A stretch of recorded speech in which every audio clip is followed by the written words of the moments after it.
ಅಸ್ಸಲಾಮು ಅಲೈಕುಂ ವರಹಮತುಲ್ಲಾಹಿ ವಬರಕಾತಹು. ಕೆಲವೊಮ್ಮೆ ನಮಗೆ ಎಲ್ಲೋ ಕೇಳಿದ ಆ ನುಡಿಗಳಾಗಿರಬಹುದು, ಯಾರೋ ಹೇಳಿದ ಆ ಮಾತುಗಳಾಗಿರಬಹುದು, ನಮಗೆ ತುಂಬ ನೆನಪು ಮಾಡುತ್ತವೆ. ನಮ್ಮ ಮನಸ್ಸಿನ ಮೇಲೆ ಆ ಮಾತುಗಳು ತುಂಬ ಪರಿಣಾಮವನ್ನು ಬೀರುತ್ತವೆ ಅಲ್ಲವೇ? ಬನ್ನಿ, ನಾನು ಇಂದು ಅದೇ ಪ್ರಯತ್ನದಲ್ಲಿ ನನ್ನ ಈ ಮಾತುಗಳು ನಿಮ್ಮ ಮನಸ್ಸಿನ ಆಳಕ್ಕೆ ಇಳಿದು ನಿಮ್ಮ ಆತ್ಮವನ್ನು ತಲುಪುವ ಹಾಗೆ ಹೇಳುವ ಒಂದು ಚಿಕ್ಕ ಪ್ರಯತ್ನದೊಂದಿಗೆ ನಿಮ್ಮ ಮುಂದೆ ಬಂದಿದ್ದೇನೆ.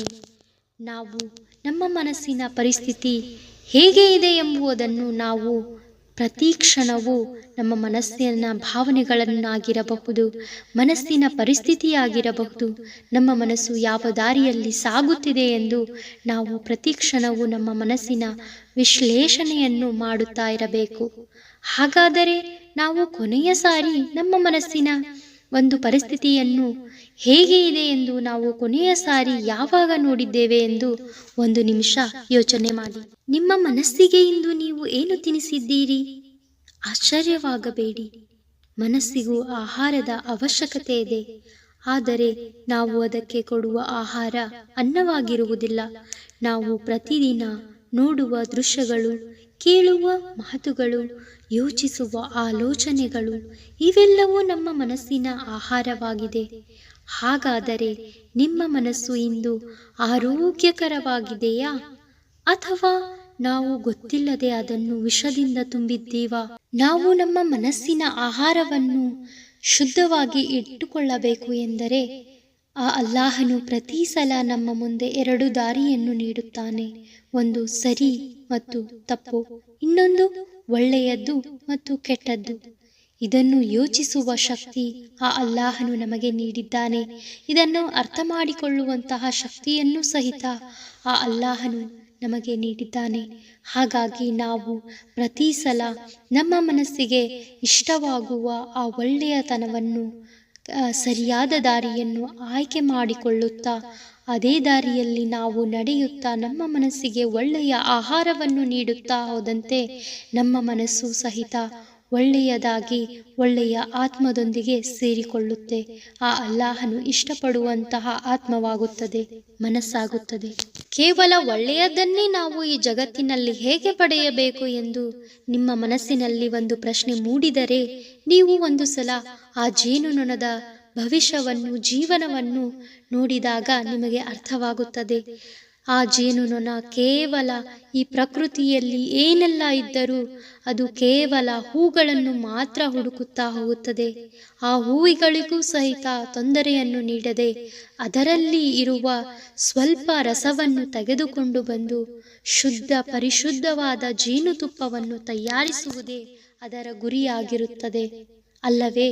ಅದೇ ರೀತಿ ನಾವು ಸಹಿತ ನಮ್ಮ ಮನಸ್ಸಿಗೆ ಏನು ಒಳ್ಳೆಯದ್ದು ಎಂದು ತಿಳಿದುಕೊಂಡು ನಾವು ಅದನ್ನು ಮಾತ್ರ ಹುಡುಕುತ್ತಾ ಈ ಜಗತ್ತಿನಲ್ಲಿ ಆ ಒಳ್ಳೆಯದನ್ನೇ ನಾವು ಪಡೆಯಲು ಪ್ರಯತ್ನಿಸಿದಾಗ ಇನ್ಶಾ ಅಲ್ಲಾಹನು ನಮ್ಮ ಹತ್ತಿರ ಒಳ್ಳೆಯದನ್ನೇ ನೀಡುತ್ತಾನೆ, ಒಳ್ಳೆಯದನ್ನೇ ಕಳಿಸುತ್ತಾನೆ.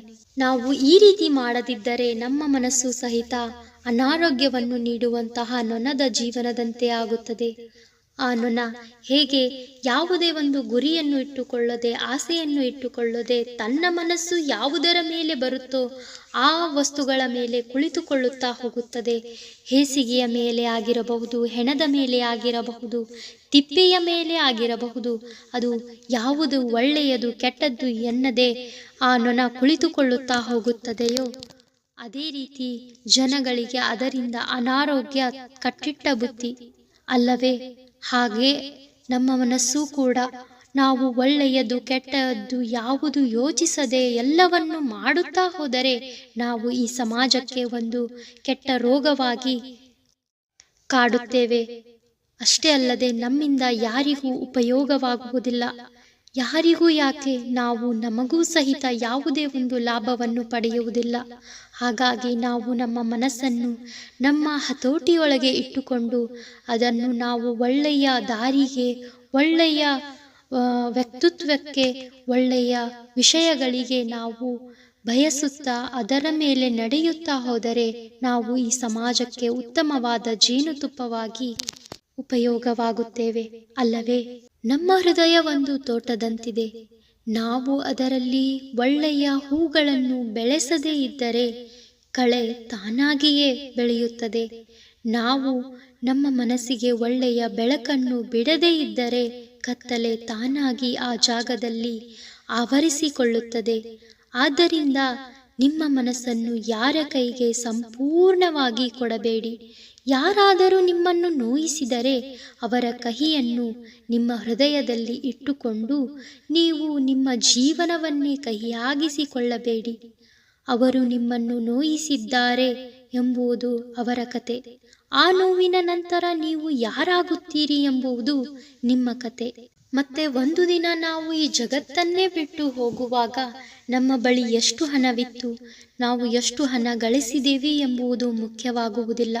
ನಾವು ಈ ಜಗತ್ತಿನಲ್ಲಿ ಎಷ್ಟು ಜನರ ಮನಸ್ಸುಗಳನ್ನು ಗೆದ್ದಿದ್ದೇವೆ, ಎಷ್ಟು ಜನರ ಮನಸ್ಸಿನಲ್ಲಿ ನಾವು ನೆನೆಸಿದ್ದೇವೆ ಮತ್ತು ಎಷ್ಟು ಜನರ ನಮ್ಮಿಂದ ಉಪಯೋಗ ಪಡೆದಿದ್ದಾರೆ. ನಾವು ಎಷ್ಟು ಜನರ ಕಷ್ಟಗಳನ್ನು ದೂರ ಮಾಡಿದ್ದೇವೆ, ಎಷ್ಟೋ ಕಹಿ ವಿಷಯಗಳನ್ನು ನಾವು ಸಿಹಿಯಾಗಿ ಪರಿವರ್ತಿಸಿದ್ದೇವೆ ಎಂಬುದು ಮುಖ್ಯವಾಗುತ್ತದೆ.